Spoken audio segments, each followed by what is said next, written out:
Ahora vamos a ver el efecto de la temperatura en la velocidad de las reacciones químicas. Anteriormente vimos que la temperatura ensancha las funciones de distribución de velocidades en gases ideales.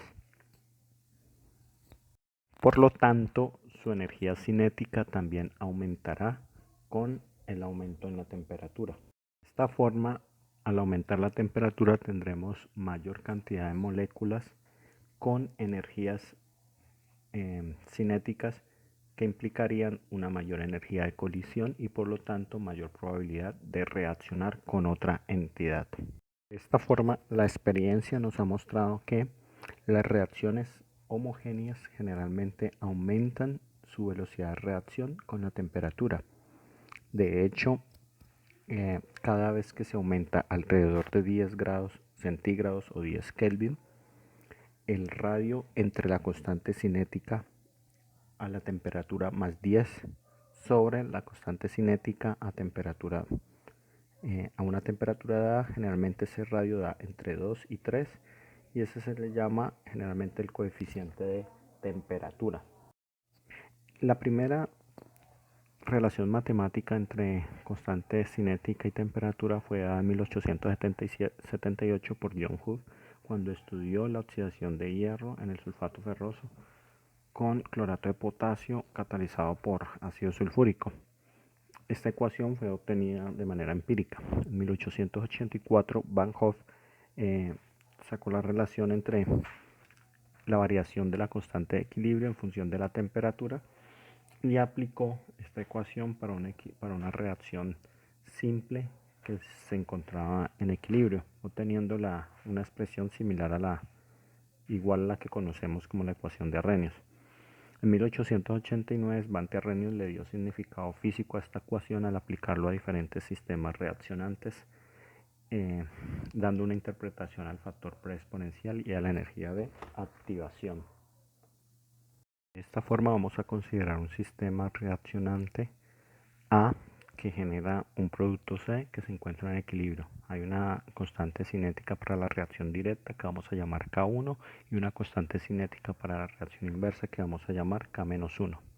De acuerdo a lo visto anteriormente, tenemos que la constante de equilibrio cinética es igual al cociente entre las constantes cinéticas K1 y K-1.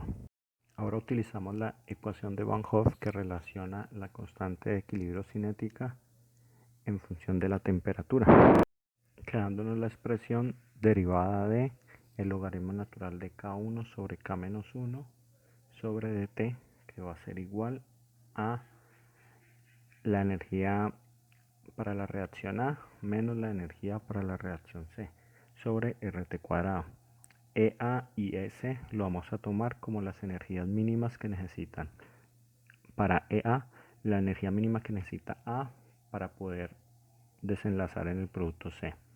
Y la energía S la vamos a llamar como la energía mínima que requiere el producto C para regresar al reactivo A.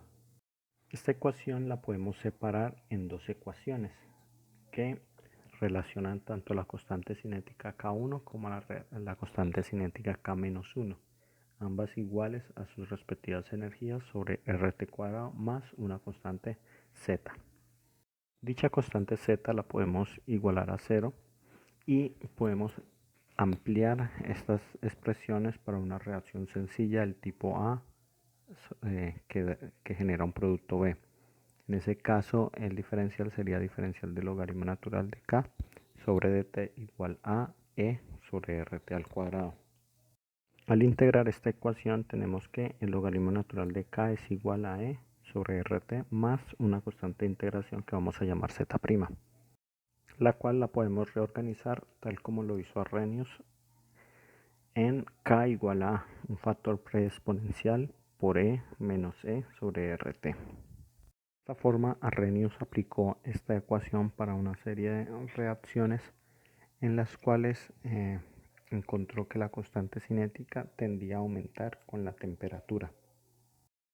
Al correr las reacciones a diferentes temperaturas fue capaz de encontrar las constantes cinéticas para cada temperatura y luego linealizar la ecuación para encontrar una pendiente que venía pues por la energía menos la energía de activación sobre la constante de los gases R.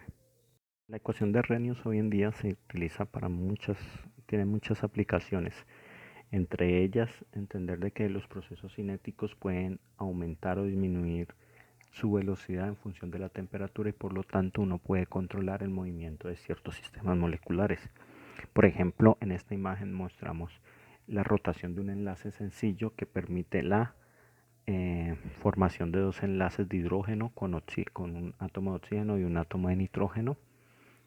Al disminuir la temperatura, esta rotación se ve inhibida o ralentizada y por lo tanto se pueden distinguir las señales de resonancia magnética nuclear del protón A y protón B alrededor de menos 55 grados centígrados. Al aumentar la temperatura vemos que estas dos señales colapsan o confluyen en una sola señal.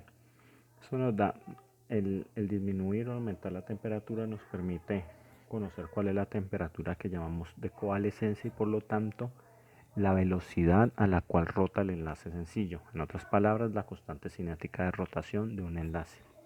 Esto mismo se puede aplicar a diferentes sistemas, ya sean rotaciones, isomerizaciones e incluso reacciones concertadas.